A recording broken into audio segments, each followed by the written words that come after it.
ఈ చేతిని ఏమంటారు తాతయ్య? అరిచేతులు, అయ్యి అరికాళ్ళు, ఏంటి? అరికాళ్ళు, అరిచేతులు. ఎందుకంటారు అలాగా? అది అరి చేతులు అంటే అరి చేతులు, అరి కాళ్ళు అంటే అరి ముందర వస్తాడు, తర్వాత చేతులు అవి వస్తాయి. అది రెండు ఇప్పుడు ఇది ఎడం చేయ, ఇది కుడి చేయ, నఖశిఖ పర్యంతం హరి ఉన్నాడని జ్ఞాపకం చేసుకోవడం గురించి నేను చెబుతాను. నిజంగా కూడా మనం చూడు, హరి చేతులు, కొన్ని ఈశ్వరుడి చేతులు అనొచ్చు కదా, బ్రహ్మ చేతులు అనొచ్చు కదా, నా చేతులు అనొచ్చు కదా.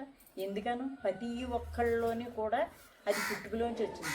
అమ్మ ఈ పిల్ల అరికాళ్ళు ఏదో మచ్చుందమ్మా అంటాం, ఈ పిల్ల చేతిలో హరి చేతులు ఏదో ఉందంటాం. ప్రతి జీవరాశికి కూడా మానవ మాతృలందరికీ కూడా హరి చేతులు, హరి కాళ్ళు, వేసే పాదం నీది, తీసే పాదం నాది. మనం అనుకోవాలి, ఉండండి అలా అనుకోవాలి.